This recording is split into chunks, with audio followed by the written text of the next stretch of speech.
Hello.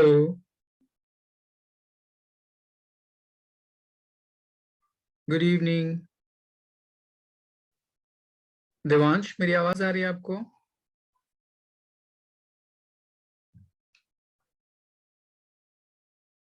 अद्यान, मेरी आवाज आ रही है?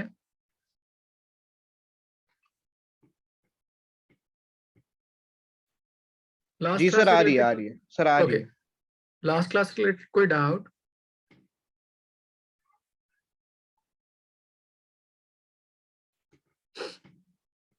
देवांश, कोई डाउट? ओके।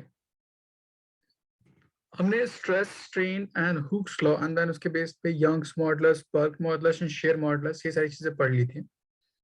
नेक्स्ट इस चैप्टर में आपको पढ़ना है इलास्ट मतलब stress strain curve. So next is stress strain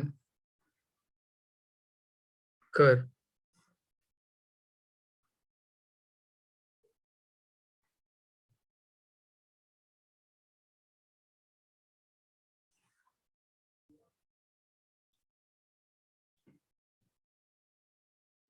मान लीजिए मेरे पास ये वर्टिकल लाइन स्ट्रेस को डिफाइन कर रहा है एंड उसके कॉरस्पॉन्डिंग कितना अमाउंट ऑफ स्ट्रेन उस बॉडी के अंदर प्रोड्यूस हो रहा है, उसको हम एक्स एक्सिस के लॉन्ग देख रहे हैं। मैंने ले लिया कोई भी एक रॉड, उसको किसी रिजिड सपोर्ट से हैंग कर दीजिए एंड उसके ऊपर फोर्स अप्लाई करना शुरू कीजिए इस पॉइंट से। जैसे जैसे फोर्स की वैल्यू बढ़ाते जाएंगे, पहले शुरू में अगर मैंने फोर्स अप्लाई करना शुरू किया इस पर्टिकुलर डायरेक्शन में, तो एक पर्टिकुलर लिमिट तक पहले इलोंगेट करता है। ठीक, मतलब पहले इस तरह इलोंगेट करेगा एक पर्टिकुलर पॉइंट तक, इस पॉइंट तक। मान लीजिए इस पॉइंट को ए, पॉइंट ओ से। अगर इस पॉइंट पे अगर मैंने ऑब्जेक्ट को डिफॉर्मिंग फोर्स हटा दिया, तब इस ऑब्जेक्ट के पास टेंडेंसी होती है कि वो अपने ओरिजिनल शेप को एग्जैक्टली अक्वायर कर लेता है। मतलब इस पॉइंट के बाद वो वापस रिटर्न बैक आएगा और एग्जैक्ट सेम कॉन्फ़िगरेशन क्या कर सकता है, अक्वायर कर सकता है इस तरह से। तब इस पर्टिकुलर पॉइंट ए तक इसके पास इलास्टिक बिहेवियर कंप्लीटली होती है, इसलिए इसको हम इलास्टिक लिमिट बोलते हैं एंड यहां तक हुक्स लॉ वैलिड होता है। बट जैसे ही मैं थोड़ा सा और इसको स्ट्रेच करूं स्लाइटली,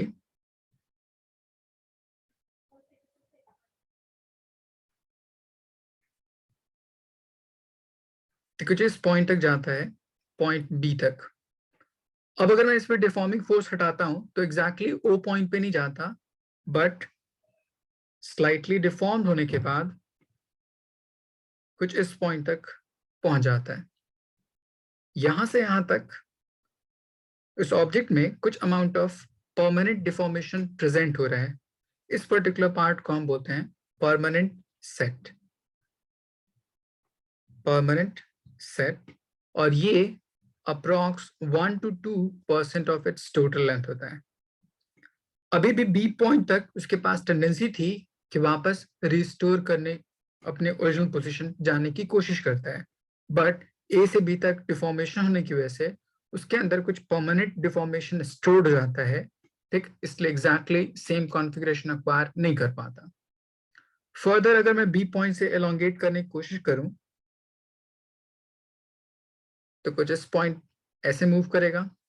इस पर्टिकुलर रीजन में बी टू सी किसी भी पॉइंट पे अगर आपने डिफॉर्मिंग फोर्स हटा दिया तो ऑब्जेक्ट वापस ओरिजिनल पोजीशन तक नहीं जा पाता। मतलब बी से सी तक रीजन तक elastic behaviour of body completely lost हो चुकी होती है।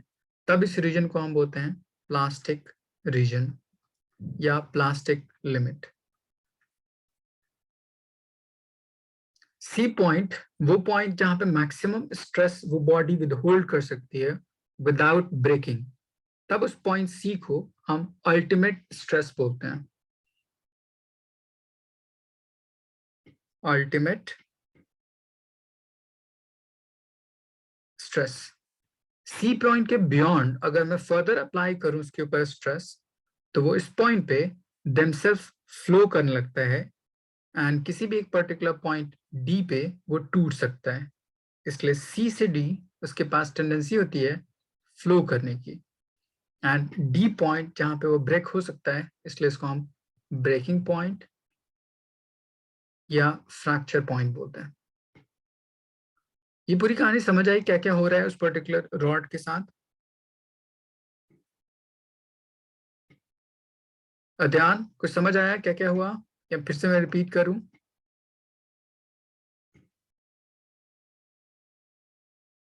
देखिए, पहले ऑब्जेक्ट इस नेचुरल लेंथ के साथ मैंने यहां से एलोंगेट करने की कोशिश करी कुछ स्ट्रेस अप्लाई करके। तो एलोंगेट करते जाए करते जाए करते जाए एक पर्टिकुलर पॉइंट ए तक। अगर मैं ए पॉइंट पे डिफॉर्मिंग फोर्स हटा दूं तो ऑब्जेक्ट के पास टेंडेंसी होती है। सर आगे से समझ में सर। गुड। तब हम इसके बेस पे ओ से ए तक को हम बोलते हैं इलास्टिक सर चेन। डी जो है वो ब्रेकिंग पॉइंट है सर, उसके आगे नहीं होगा? उसके आगे टूट चुका होता है वो। Okay sir. बी पॉइंट जहां तक मैक्सिमम इलास्टिक बिहेवियर शो कर सकता है उसको हम बोलते हैं yield point.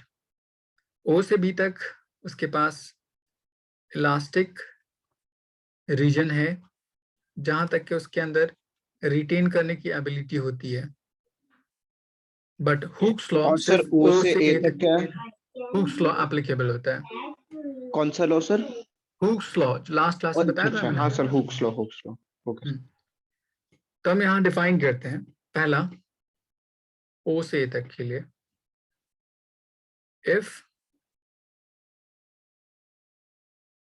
deforming force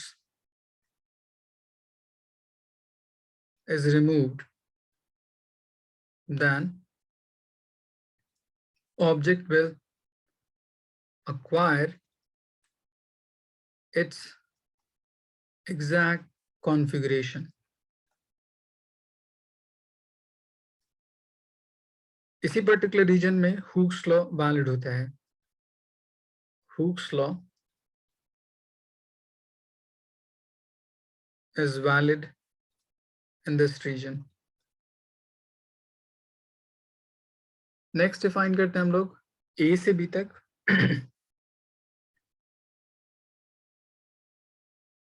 if deforming force is removed, then object will tend to acquire its original shape but with some permanent deformation.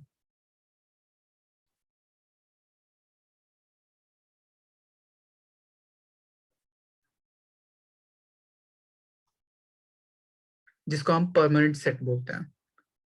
फिर इसके बाद बी से सी तक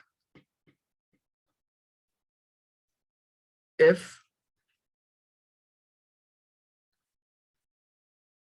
डिफॉर्मिंग फोर्स इज रिमूव्ड, तब ऑब्जेक्ट के पास उसके रिगेन करने की एबिलिटी नहीं है, इसलिए वापस अपने ओरिजिनल शेप को रिगेन नहीं कर पाएगा। Object will no longer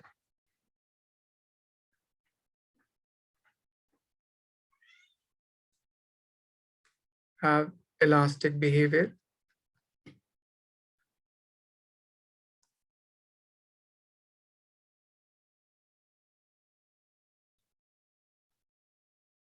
to return to original shape. इसलिए इस रीजन को this is called plastic region.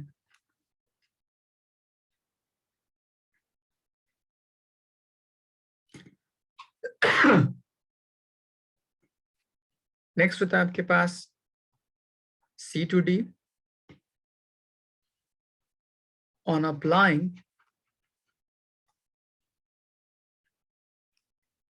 very small stress, object will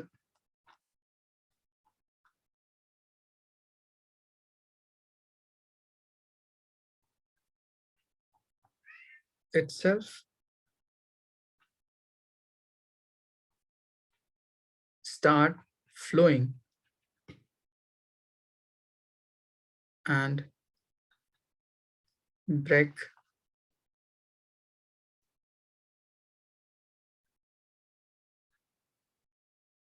at any contradiction.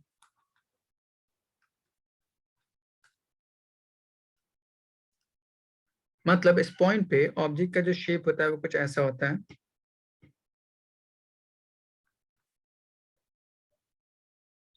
किसी एक कॉन्ट्रडिक्शन यहां ले लीजिए, इस पॉइंट पे वो टूट जाता है। जस्ट लाइक जेली को जब हम इसको या हनी को हम जब ऊपर से ऐसे करते हैं तो कहीं कहीं पे कॉन्ट्रडिक्शन ज्यादा होता है, कहीं पे कम होता है। इस तरह का शेप एक्वायर करता है। सेम शेप सी से डी तक होता है एंड वो किसी भी कॉन्ट्रडिक्शन में क्या हो सकता है, टूट सकता है। आई बात समझ?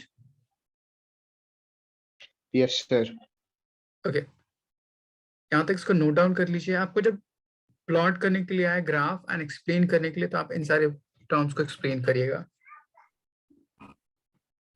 सर ये कम से कम 5 नंबर में आएगा एक्सप्लेन करने के लिए और प्लॉट करने के 3 लिए। मार्क्स में, 3 मार्क्स में। आप सर इतना 11th सारा क्लास में। 3 मार्क्स के लिए बस? हाँ हाँ, आप 11th क्लास में हैं। Okay sir, okay sir.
देख लिया?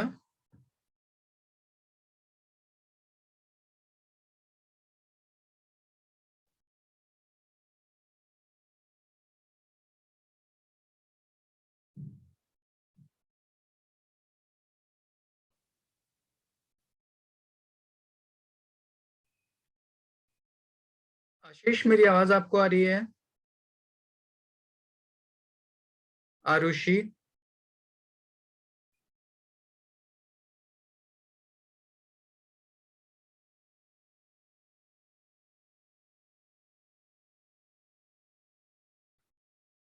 सब लोग ने यहाँ तक लिख लिया?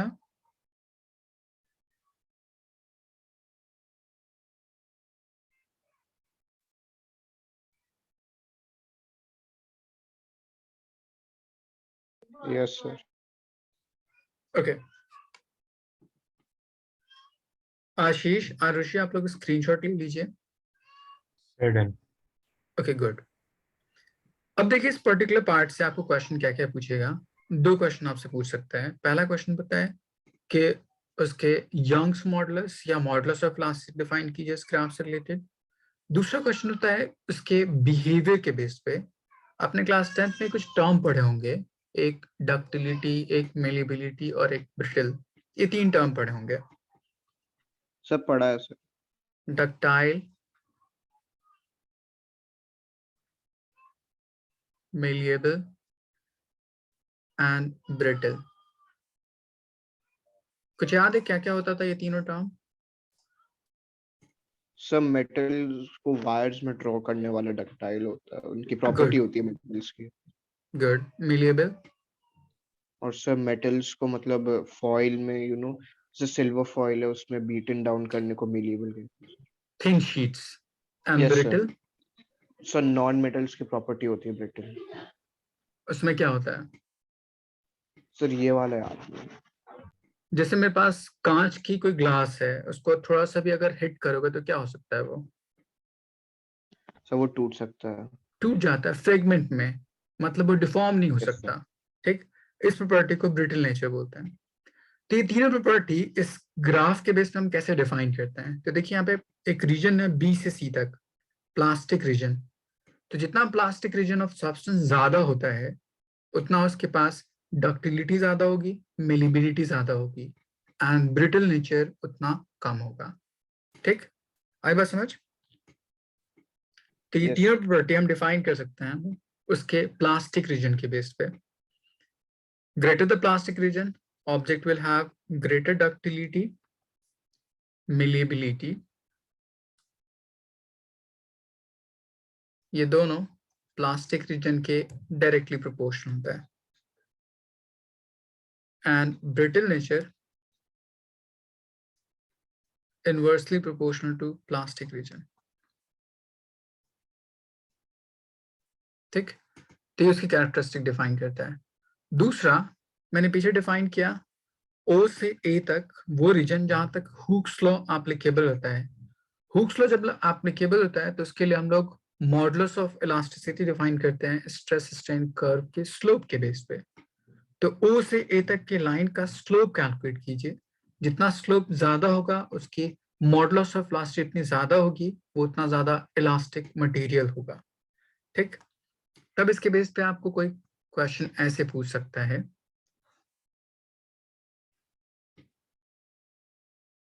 आपको दे देगा अलग अलग सब्सटेंस,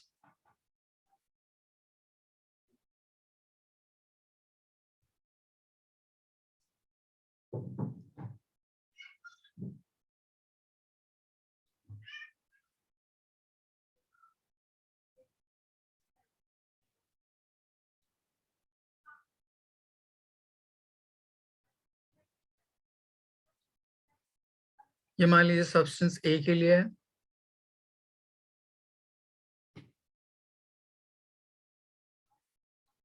ये सब्सटेंस बी के लिए है। ये मेरे पास स्ट्रेस,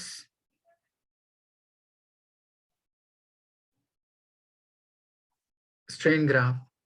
तब इस ग्राफ से रिलेटेड आपको क्वेश्चन पूछेगा पहला, from graph which is first more elastic, second more malleable, या उसी चीज को more brittle। इसको डिफाइन करने की कोशिश कीजिए।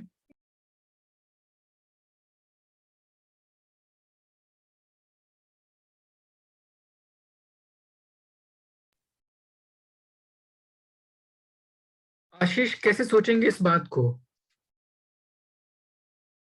आप ऊपर की प्रॉपर्टी देखिए एंड देन उसके बेस पे सोचने की कोशिश कीजिए क्या क्या हो सकता है। Okay sir. Malleability and ductility ये दोनों उसके प्लास्टिक रीजन के डायरेक्टली प्रोपोर्शनल होना चाहिए। जितना प्लास्टिक रीजन ज्यादा होगा, उसकी मेलिबिलिटी एंड डक्टिलिटी उतनी ज्यादा होगी। तो पहले चेक कीजिए किसकी प्लास्टिक रीजन ज्यादा है। सर ए। ए के लिए, बी के लिए? ए के लिए greater the plastic region it will have more ductility, more malleability, इसलिए यस मोर सर। मेलेबल कौन सा सब्सटेंस होगा? Sir A in good, comparison with B. Good. दूसरा, अप टू हुक्स लॉ जहां तक वैलिड होता है, इलास्टिक लिमिट तक, उसमें स्लोप कैलकुलेट करने की कोशिश करते हैं। तो ए का स्लोप ज्यादा दिख रहा है, बी का स्लोप ज्यादा दिख रहा है? Sir A. नहीं, Hooke's law no sir B applicable B होता बी है यहां बी तक। B B. Yes sir B तब बी इसके गलती कंपैरिजन से बी। में यहां से यहां तक स्लोप इसका कम है, यहां से यहां तक स्लोप इसका ज्यादा है। Greater the slope of a stress-strain curve, it will have more modulus of elasticity and more elastic behavior. इसलिए more elastic कौन होगा? A, sir B. B। समझ आया? Yes sir. आरुषि कुछ समझ आया आपको? ओके, इसको नोट डाउन कर लीजिए।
देवांश, डन।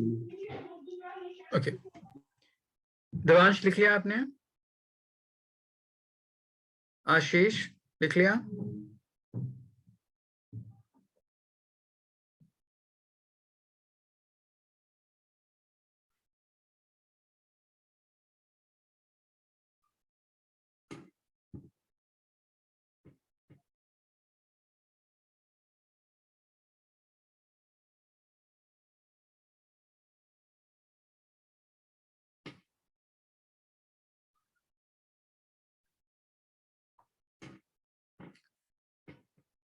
नेक्स्ट इज, इसमें एक डेरिवेशन है, potential energy stored in wire को डिराइव करना। तो इस चैप्टर में ज्यादा चीज नहीं है, एक derivation potential energy stored in wire और दूसरा ये जो स्ट्रेस रेजिस्टेंट कर्व, इन दोनों में से एक क्वेश्चन आपको जरूर डिफाइन करने के लिए पूछेगा अभी आपके फाइनल एग्जाम में। एंड बाकी सारे टर्म के बेस पे कोई न्यूमेरिकल हो सकता है, Young's modulus, bulk modulus, shear modulus के बेस पे, इसके अलावा कुछ नहीं पूछेंगे आपसे। So next is potential energy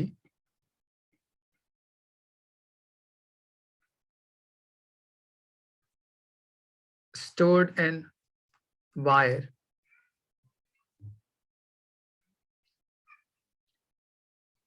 मान लीजिए आपके पास कोई एक वायर है इस तरह, या कोई रॉड ले लीजिए,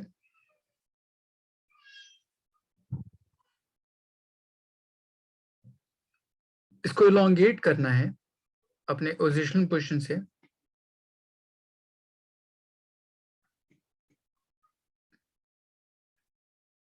इलोंगेट करे कुछ इतना इलोंगेशन प्रोड्यूस हो सकता है। सपोज कर लीजिए हमने यहाँ पे कुछ डिफॉर्मिंग फोर्स अप्लाई किया इस ऑब्जेक्ट के ऊपर, उसको डिफॉर्म करने के लिए यहां से यहां तक, deforming force, length of wire actual यहां से यहां तक है, डिफॉर्मेशन यहां से यहां तक प्रोड्यूस हुआ, इसको स्मॉल एल बोल दीजिए, area of cross section A है। क्या ये deformation all of a sudden हुआ होगा या स्टेप वाइज हुआ होगा? ध्यान, So can क्या you ये repeat? क्या ये elongation small L all of a sudden हुआ होगा या स्टेप वाइज हुआ होगा? गुड देवांश, आप बोलेंगे इसको स्टेप वाइज। इनिशियली लेवल पहले यहां पे था, थोड़ी देर में कुछ यहां तक आया होगा, फिर थोड़ी देर में यहां तक आया होगा, and so on, multiple step में यहां तक पहुंचा होगा। तब इस लास्ट स्टेप को यहां से यहां तक आने को dy बोल देते हैं, एंड बाकी सारा यहां से यहां तक y बोलते हैं, क्योंकि all of a sudden l amount of elongation नहीं प्रोड्यूस हुई होगी। ठीक, ये जो dy है उसकी वैल्यू बहुत छोटी है, अप्रॉक्स के l एंड y एक दूसरे के क्या है, कंपैरेबल है। ठीक, इसलिए dy के एलोंगेट करने के बेस पे उसकी फोर्स की वैल्यू में कोई इफेक्ट नहीं पड़ता। तब इसके लिए सॉल्व करते हैं क्या क्या term. Consider a rod or wire having length L, area of cross section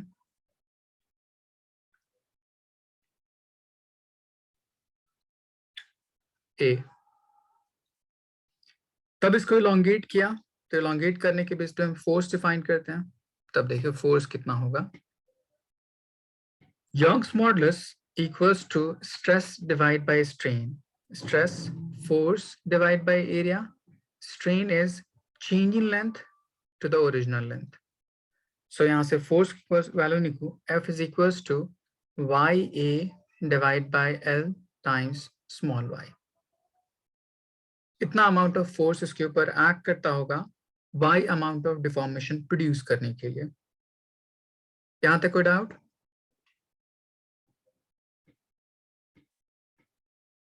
ध्यान, समझ आया ये क्या क्या मैंने किया? यस सर, मैंने स्ट्रेस डिवाइड बाय स्ट्रेन कर दिया। यस सर, और sir original length divide by the change in length. तो स्ट्रेस बाय स्ट्रेन एंड की वैल्यूज पुट कर दी एंड उसको सिंप्लीफाई करके मैंने फोर्स की वैल्यू निकाल लिया। अब देखिए इसको मैं रिलेट कर रहा हूँ, आपने चैप्टर 6 में वर्क एनर्जी एंड पावर में स्प्रिंग पढ़ा होगा। स्प्रिंग में फोर्स पढ़ा होगा F is equals to K times X, where K is spring constant। अगर मैं स्प्रिंग को स्लाइटली स्ट्रेच करूं बाय X अमाउंट, तब उसके ऊपर कितना एक्सटर्नल फोर्स देने की जरूरत पड़ती है, वो रिस्टोरिंग फोर्स के equal but opposite in direction, इसलिए मैंने साइन यहाँ पे प्लस लिया है। तो दोनों को अगर मैं कंपेयर करूं, सो वी कैन राइट कि K इज इक्वल टू कितना हो जाएगा, Y A divide by L. बोल सकते हैं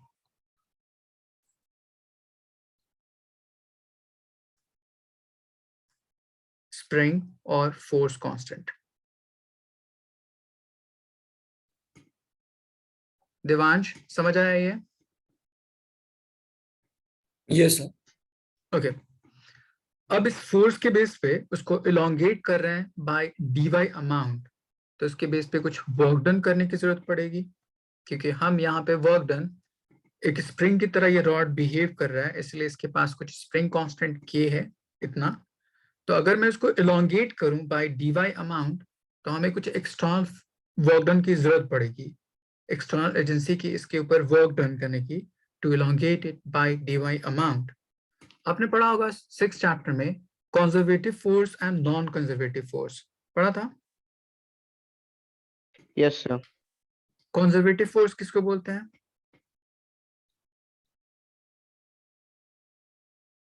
वो फोर्स जिसके लिए वर्क डन पाथ इंडिपेंडेंट होता है, ठीक, इनिशियल एंड फाइनल पॉइंट पे सिर्फ डिपेंड करता है, उसको कंजर्वेटिव फोर्स बोलते हैं। कंजर्वेटिव फोर्स के example gravitational, electrostatic and spring. तो जब कभी भी हम कंजर्वेटिव फोर्स के अगेंस्ट वर्क डन करते हैं, तो वही amount of work done convert हो जाती है पोटेंशियल एनर्जी में। तो अगर जहां भी आपसे सवाल पूछा जाए पोटेंशियल एनर्जी किसकी वजह से होता है, तो आप बोलेगा it is work done against conservative force, उस पर्टिकुलर बॉडी पे वही पर्टिकुलर वर्क कन्वर्ट हो जाता है एनर्जी में, इसलिए स्टोर हो जाती है पोटेंशियल एनर्जी के फॉर्म में। ये बात समझ में आई? Yes sir. यस सर, तो यहाँ पे भी ये रॉड एक स्प्रिंग लाइक बिहेवियर शो कर रहा है and we are doing work against its elastic behaviour. वो उस इलास्टिक बिहेवियर के बेस पे जितना अमाउंट ऑफ वर्क करते हैं कंजर्वेटिव फोर्स के अगेंस्ट, वो उसके अंदर पोटेंशियल एनर्जी में कन्वर्ट हो जाता है। सो हम अज्यूम करते हैं late dw amount of work is done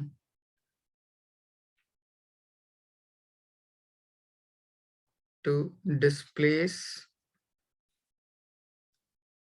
it by dy.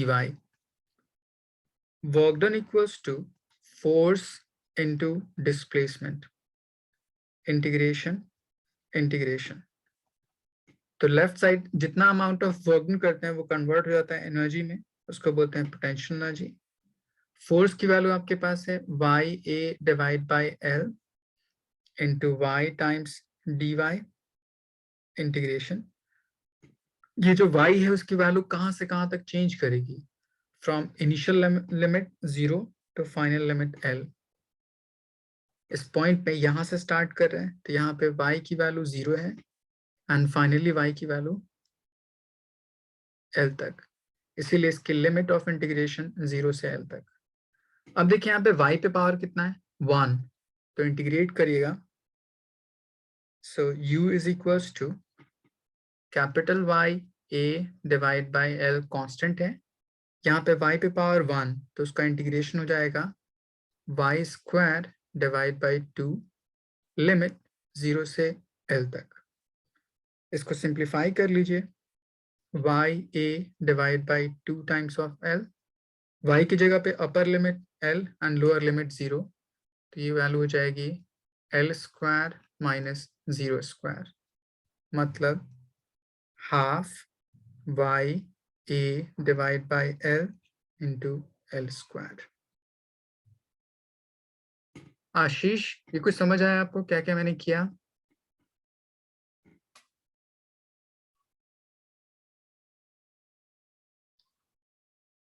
Devansh, समझ आया आपको? Yes, sir. ये इंटीग्रेशन समझ आया मैंने कैसे किया?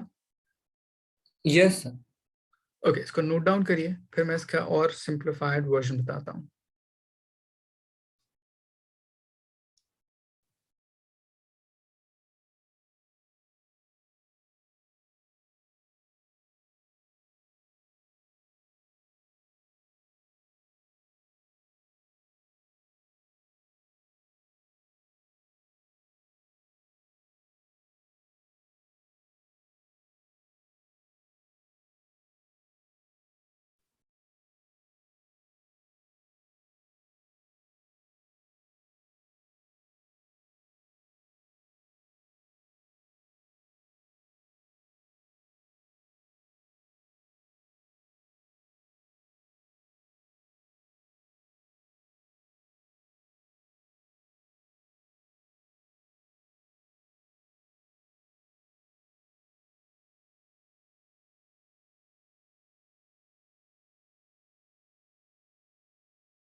सही डायग्राम भी बनाना है।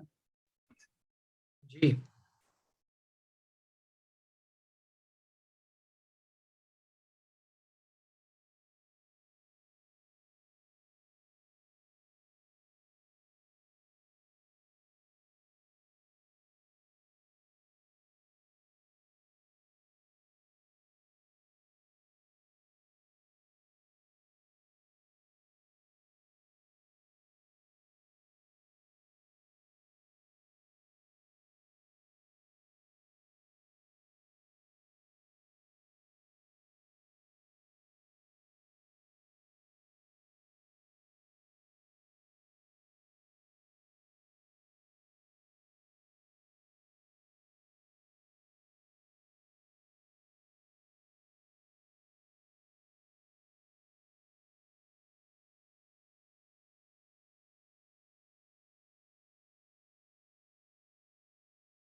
लिख लिया?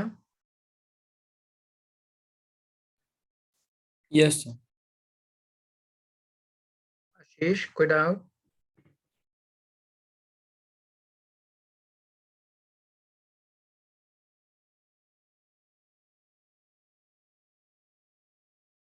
अब देखिए इसके बाद ये जो लास्ट एक्सप्रेशन आपके पास आया, इसको हम कन्वर्ट करते हैं फोर्स एंड बाकी अदर टर्म में, तो क्या हो सकता है? तो आपके पास पोटेंशियल एनर्जी की वैल्यू है half Y A divide by L into L square. हम इसको ऐसे लिख सकते हैं। हमने पीछे अज्यूम किया था कि y एंड एक दूसरे के कंपैरेबल है, सो फोर्स की value Y A divide by L into Y थी, वो Y A divide by L into small L इसके भी इक्वल हो जाएगा। इसी वैल्यू को यहाँ पुट कर दीजिए, तो हो जाएगा हाफ एफ इंटू एल, ये इसी चीज को बोल सकते हैं half into force applied into extension produced in this wire. Potential energy इसके इक्वल है। अगर आपके पास ग्राफ इसके बेस पे दे रखा होगा फोर्स एंड एक्सटेंशन के बिहाफ पे,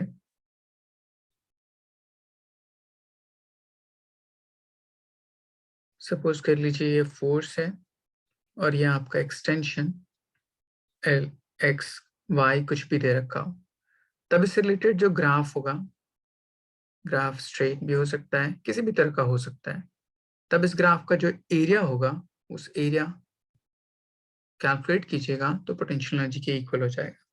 तो मैं इस चीज को लिख सकता हूँ area under force extension graph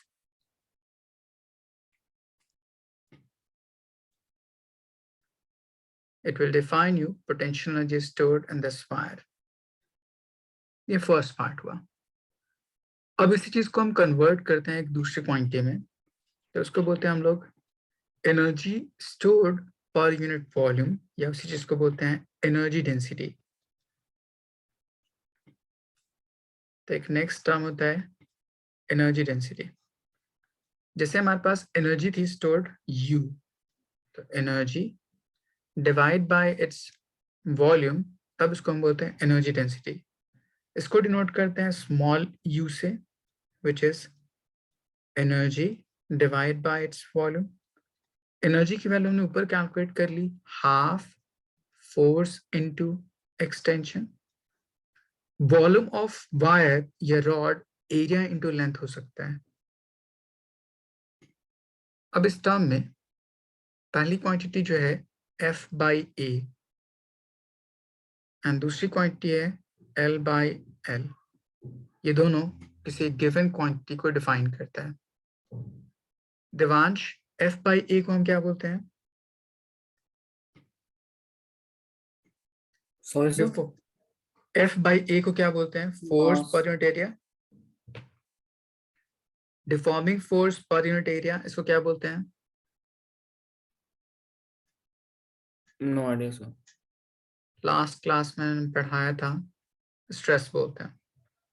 and deformed shape to the original shape, इसके रेशियो को स्ट्रेन। स्ट्रेन। तो मैं बोल सकता हूँ energy density equals to half into stress into strain, या इसी चीज को हम बोलते हैं area under stress strain graph will define you energy density, that is UE। अगर आपको एनर्जी डेंसिटी पता है, वॉल्यूम से मल्टीप्लाई कर दीजिए, so you will get potential energy stored equals to energy density multiplied by volume। अब देखिए ये सारी चीजें हम कैलकुलेट कर रहे हैं, ये सारी चीजें किसी वायर रॉड इन सब के बेस पे, तब इस पर्टिकुलर टर्म को बोलते हैं मैकेनिकल। तो यहाँ पे जो एनर्जी स्टोर्ड हो रही है मैकेनिकल उस पर्टिकुलर वायर में, तो कभी कभी यूएम भी दे रखा होता है, और इसी तरह स्मॉल यूएम वो भी लिखा हो सकता है। आशीष, कोई डाउट यहाँ तक? सर एनर्जी डेंसिटी में जो आपने potential energy equals to U into volume, और ऊपर जो area under F extension graph वो इक्वल है। देखिए ऊपर मैंने लिखा है वो स्मॉल यू एनर्जी डेंसिटी, इसके लिए रिलेशन ये है। अगर आपको एनर्जी डेंसिटी पता है, मुझे एनर्जी कैलकुलेट करना है, तो according to this rule we can write U is equals to energy density multiplied by volume. आई बस में ओके। तो मैंने यहीं से यूज किया है U is equals to energy density multiplied by volume, आपको टोटल पोटेंशियल एनर्जी कितनी होगी वो कैलकुलेट हो जाएगी।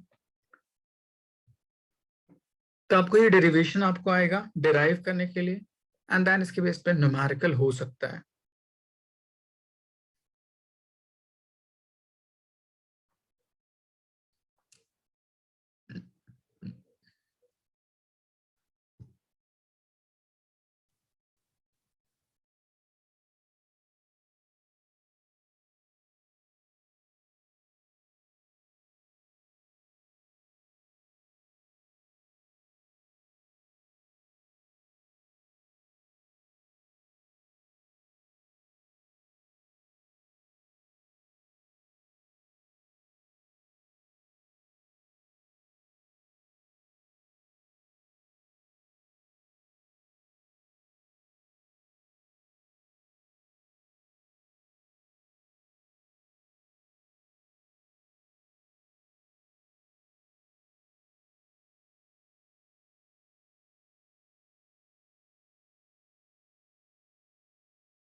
दिवांश लिख लिया आपने? Just a minute sir.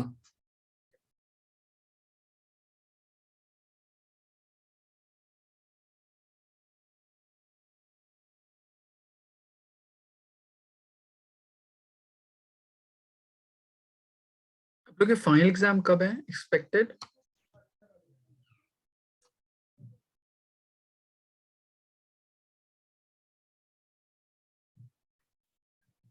Sir हमारे तो अभी पीटी थर्ड हो रहे हैं फैब स्टार्ट में, तो मार्च इसमें क्या क्या सिलेबस है? Sir fluids mechanics. पूरा? Yes sir. सर मैं कंफर्म करके जस्ट एक मिनट में बताता हूँ। ओके, कोई बात नहीं, कोई बात नहीं। लिख लिया आपने?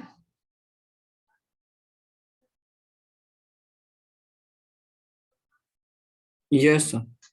ओके, अब इसके बेस पे आपको प्रॉब्लम हो सकता है, क्वेश्चन गिवन हो, a rod having dimension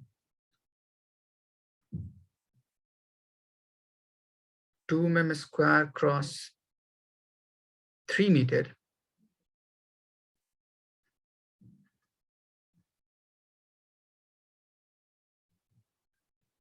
is acted upon by force of 4 kilonewton. Find first stress, second potential energy stored if y is 2 into 10 to the power 11 Newton per meter square. अब देखिए solve कैसे कीजिएगा। आपके पास force given है, area of cross section given है, force is equals to 4 into 10 to the power 3 Newton, इस particular dimension के base पे हम एरिया को अलग ब्रेक कर सकते हैं. 2 mm square 10 to the power -6 कर दीजिए and actual length equals to 3 meter. तो मैं फोर्स एंड एरिया को कंबाइन करके स्ट्रेस कैलकुलेट कर सकता हूँ.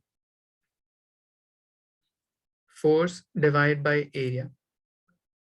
फिर आपके पास नेक्स्ट फॉर्मूला होता है पोटेंशियल एनर्जी स्टोर्ड. तो उसके लिए आप लिखिएगा half force into extension. But आपको एक्सटेंशन नहीं पता. एक्सटेंशन कैलकुलेट करने के लिए आपको स्ट्रेन की वैल्यू पता होनी चाहिए. तो स्ट्रेन नहीं पता तो हम इसको एक और ऐसे भी तो यूज कर सकते हैं. Half into stress into strain. जो एनर्जी डेंसिटी डिफाइन करता था मल्टीप्लाइड बाय वॉल्यूम. तो आप पोटेंशियल एनर्जी यहां से कैलकुलेट कर सकते हैं. आपको वॉल्यूम पता है, स्ट्रेस पता है, स्ट्रेन नहीं पता. तो फिर से आप यहाँ पे कन्वर्जन यूज कीजिए. Young's modulus equals to stress divide by strain and then यहां से स्ट्रेन लिख सकते हैं stress divide by Young's modulus. इस वालों को इस एक्सप्रेशन में पुट कर दीजिए. So you will get half stress squared divided by Young's modulus multiplied by volume equals to total potential energy. Devansh समझ आया आपको? सर लास्ट वाला समझ में नहीं आया. आपने स्ट्रेस मल्टीप्लाई बाय देखिए स्ट्रेन. नॉर्मल स्ट्रेस का फॉर्मूला होता है फोर्स बाय एरिया. तो आपको फोर्स पता है, एरिया पता है, हमने कैलकुलेट कर लिया. आपको लेंथ ऑफ वायर दे रखा है 3 मीटर, या एज इट इज रहने दीजिए. पोटेंशियल एनर्जी का सिंपल फॉर्मूला होता है half into force into extension.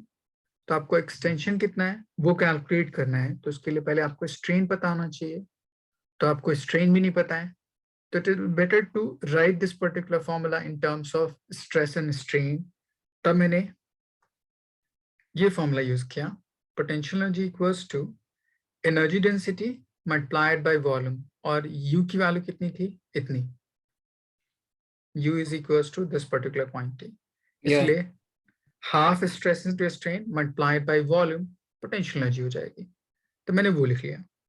अब इस क्वांटिटी में आपको स्ट्रेन नहीं पता तो आपके पास फॉर्मूला होता है ना y equals to stress by strain. So strain equals to stress divide by y. इस वैल्यू को मैं स्ट्रेन के जगह पे पुट कर दिया एंड सिंप्लीफाई करके ये रिलेशन आ जाएगा. अब समझ आया? Yes sir. ओके अब सॉल्व कीजिए जो जो क्वांटिटी गिवन है उसके अकॉर्डिंग. आशीष कुछ समझ आया आपको?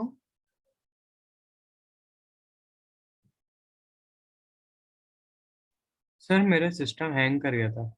ओके कोई बात नहीं. अब समझ में आया ये सब?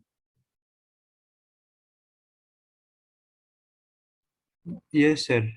ओके सॉल्व करने की कोशिश कीजिए.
देवांश, स्ट्रेस की वैल्यू आ गई?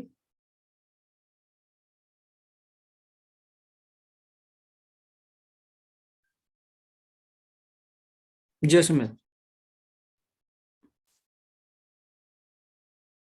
स्ट्रेस आपने कैलकुलेट कर लिया?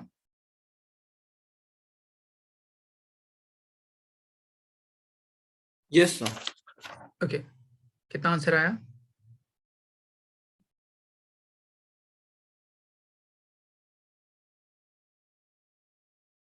Sir 2 into 10 is the power minus 9, sorry.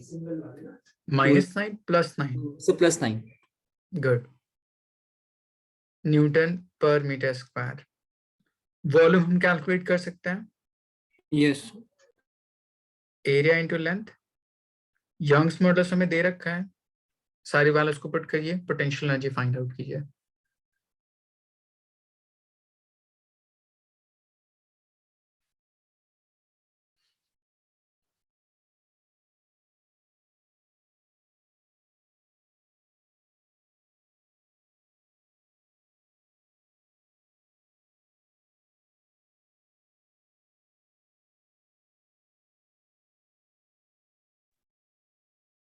So Young's modulus की वैल्यू क्या है? अच्छा 2 into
So 60 आ रहा है। हाफ स्ट्रेस की वैल्यू हमारे पास है 2 × 10⁻9, उसका square, so 2 × 10⁻9 divide by Young's modulus 2 × 10⁻11, volume area into length 2 × 10⁻⁻6, length is 3, so 2 and 2 4, 2 and 2 cancel out, तो आपके पास न्यूमरेटर में बच जाएगा 6 × 10⁻9 + 9 18, एंड ये 11 ऊपर जाके -11 एंड 6 -17, तो ये पूरी वैल्यू आ जाएगी 60 जूल। गुड। ओके, तो इसी तरह से आपको अलग अलग टर्म दिया हो सकता है, पोटेंशियल एनर्जी में डायरेक्टली इस फॉर्मूले के बेस पे सॉल्व कर सकते हैं, इसके अलावा और कुछ नहीं होता। यहाँ तक कोई डाउट तो नहीं? No sir. नेक्स्ट इज, एक टर्म डिफाइन करते हैं, उसको बोलते हैं हम लोग पोसोन्स रेशियो।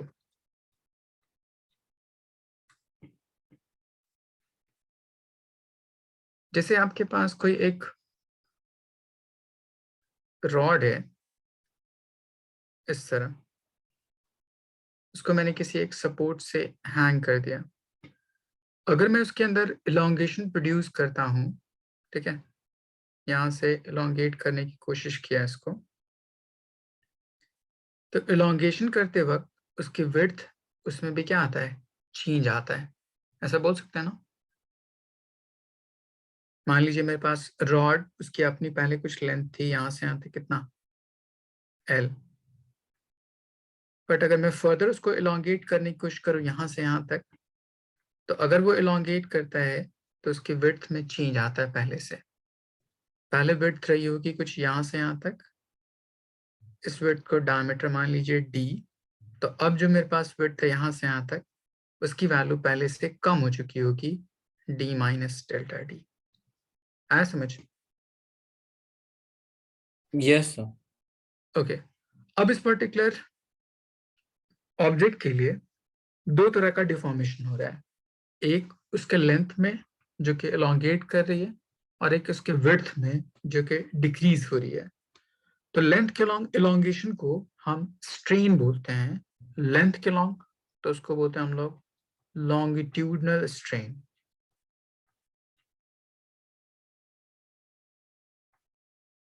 तभी होता है change in length to the original length. उसी के बिहाफ पे उसके विड्थ में कितना चेंज आ रहा है, तो उसको हम बोलते हैं लेटरल स्ट्रेन। तो लेटरल स्ट्रेन बोलते हैं delta d divide by D diameter के टर्म में, विद नेगेटिव साइन, क्योंकि यहाँ पे विड्थ डिक्रीज कर रही है। यही सेम रेशियो रेडियस के टर्म में डेल्टा आर बाय आर लिख सकते हैं। तो यहाँ पे दो तरह का डिफॉर्मेशन, एक लेंथ के लॉन्ग और एक विड्थ के लॉन्ग। इन दोनों डिफॉर्मेशन के रेशियो को पोसोन्स रेशियो बोलते हैं। तो यहाँ पे पोसोन्स रेशियो डिफाइन करता है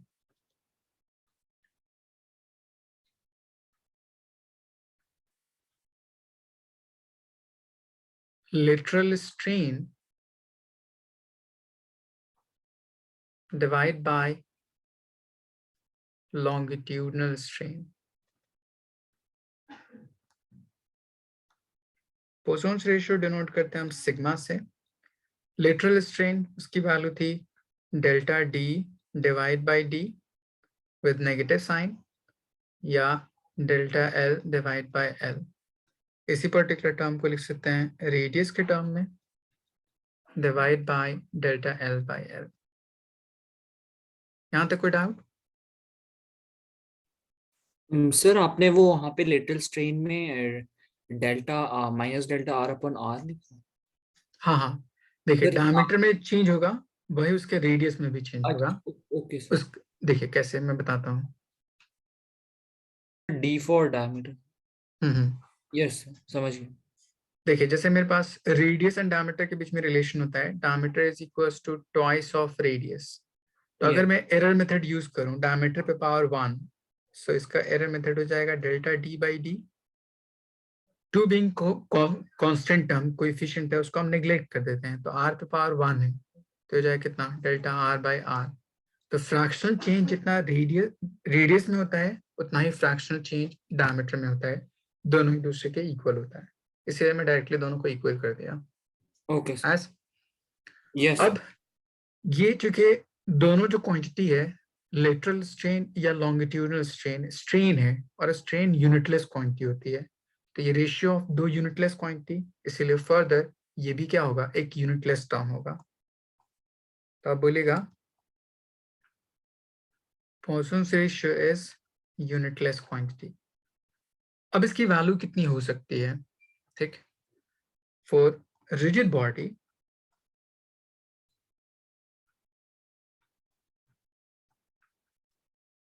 जिसके अंदर कोई डिफॉर्मेशन नहीं हो सकता, मतलब डेल्टा वी की वैल्यू कितनी, 0, इसको पुट कीजिएगा, तब उसके बेस पे Young's modulus, bulk modulus and shear modulus, मैंने पिछले क्लास में बताया था इसकी वैल्यू इन्फिनिटी होती है, बट पोसोन्स रेशियो इसकी वैल्यू इस पर्टिकुलर कंडीशन में 0.5 होती है। तो आपको डायरेक्टली क्वेश्चन पूछ सकता है what would be the value of Poisson's ratio for rigid body, तो आप बोलिएगा 0.5। आई बात समझ? यस ओके, अब इसकी अपनी कुछ थ्योरेटिकल वैल्यू भी होती है एंड कुछ प्रैक्टिकल वैल्यू, रेंज उसके बेस पे डिफाइंड, मैं वो बता देता हूँ। सिग्मा की value in general less than 0.54 होती है, बट ग्रेटर देन -1 होती है, ये इसकी थ्योरेटिकल वैल्यू। सिग्मा की value less than 0.4 but greater than 0, ये इसकी प्रैक्टिकल वैल्यू।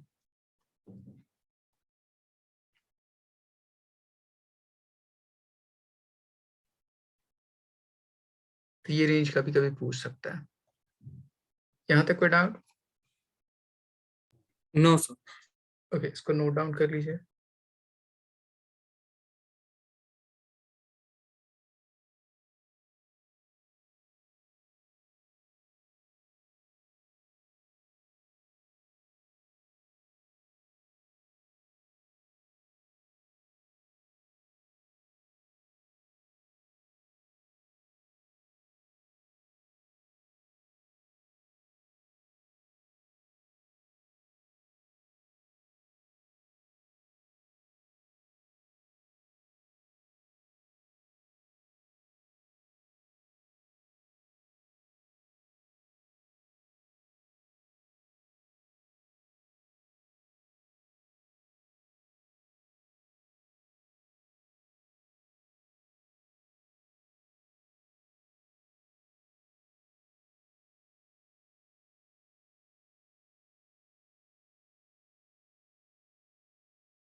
दिवांश लिख लिया? Yes, just a minute sir.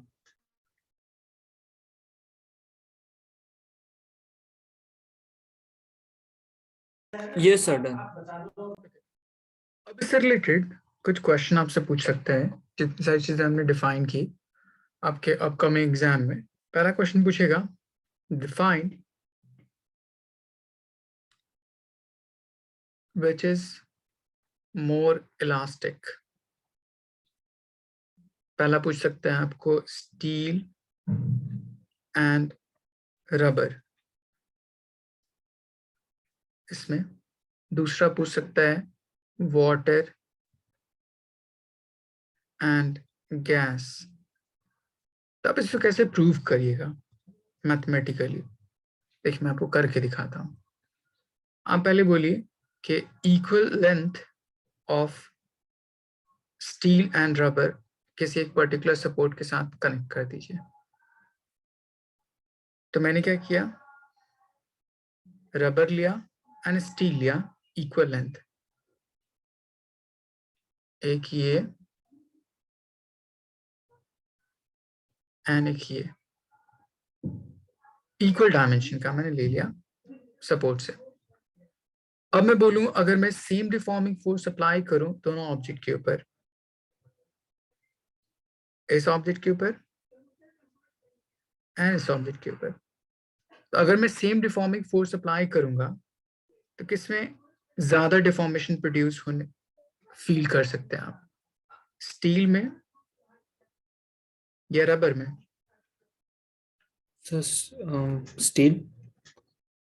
Steel में ज्यादा डिफॉर्मेशन होगी कि रबर नो में सर, ज्यादा होगी? सर रबड़ में ज्यादा होगी, सॉरी। हाँ, तो रबर में ज्यादा होगी। तो स्टील में डिफॉर्मेशन कम, बहुत थोड़ा सा अमाउंट हो सकता है इतना, एंड रबर में थोड़ा ज्यादा, इतना अमाउंट हो सकता है। तो मैं यहां से बोल सकता हूं for same dimension of steel and rubber. On applying same force,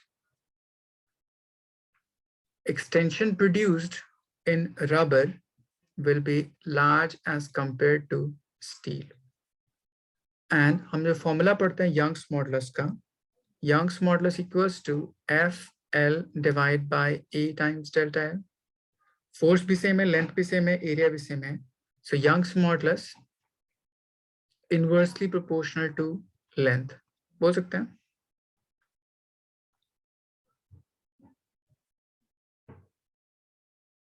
Devansh ये समझ आया? Yes sir. तो जितना डिफॉर्मेशन कम होगा उसकी यंग्स मॉडुलस उतनी क्या हो सकती है, ज्यादा हो सकती है. Yes sir. Therefore, we can say Young's modulus in steel is greater than Young's modulus in rubber. And जितना Young's modulus ज़्यादा होगा उसके elastic behavior उतनी ज़्यादा होगी. तो मैं बोल सकता हूँ hence steel is more elastic as compared to rubber. यहाँ तक बात समझ में आई? Yes sir. ओके. अब इसी सेम क्वेश्चन को एक दूसरी तरह से आपको ऐसे ही पूछ सकता है. आपको बोले कि एक मैंने बलून ले लिया, एक में वाटर फिल कर दीजिए, ठीक, एंड एक में एयर फिल कर दीजिए. सपोज कर लीजिए एक में मैंने वाटर फिल कर दिया एंड एक में मैंने एयर फिल कर दिया ऑफ सेम वॉल्यूम. फिर मैं पूछूं आपसे किस में, जैसे मैं अगर डिफॉर्मिंग फोर्स अप्लाई करूं दोनों बलून में,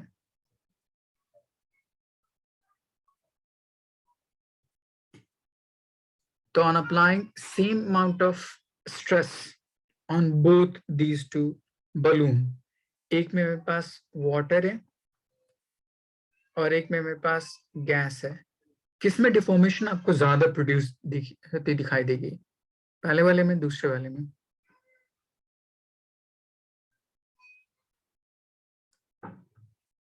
वाटर है तो अगर मैं ऑल साइड से प्रेशर अप्लाई करूं तो इसमें डिफॉर्मेशन कम हो सकता है, ठीक, ऑल साइड से. बट अगर एयर है तो इसके अंदर डिफॉर्मेशन ज्यादा होगा, इसमें ज्यादा वॉल्यूम चेंज कर सकता है, बोल सकते हैं.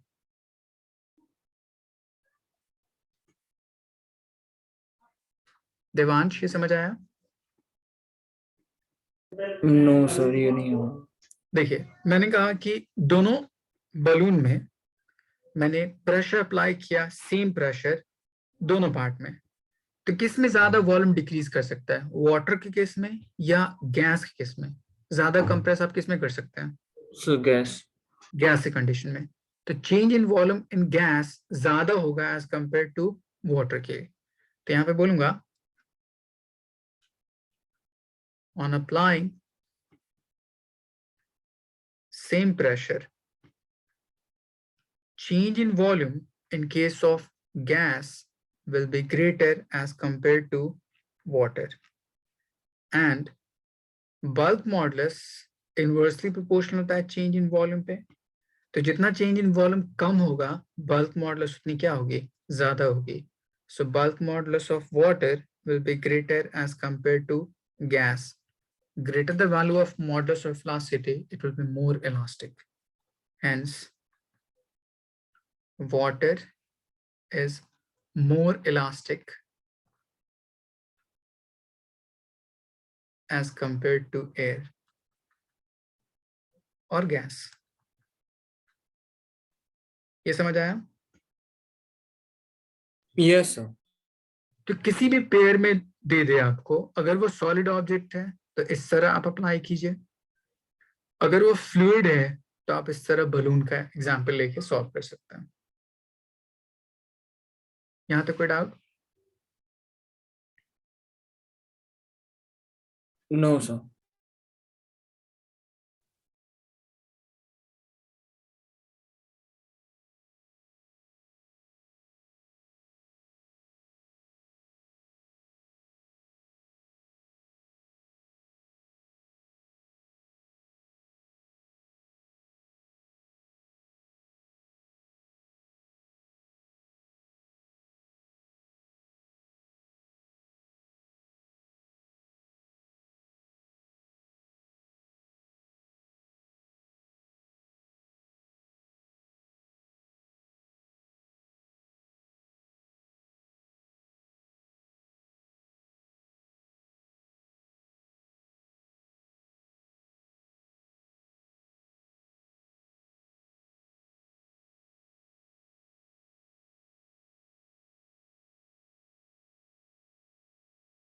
Done sir.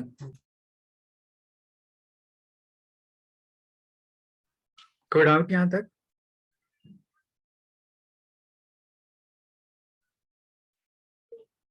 No sir. Okay, तो आपको पूरा जो चैप्टर सॉलिड था वो यहाँ तक खत्म हो गया। इससे ज्यादा क्वेश्चन आपको अलग अलग टर्म नहीं पूछे जाते हैं, ठीक है? तो आप ओके। इसको रिवाइज कीजिए, फिर नेक्स्ट इसके आगे कंटिन्यू करूंगा next yes chapter. Yes sir. Sir मेरे टेस्ट में मैकेनिकल प्रॉपर्टीज ऑफ सॉलिड्स और लिक्विड्स दोनों आ रहे हैं। ओके ओके, 9th को टेस्ट है ना आपका? Yes sir. ओके।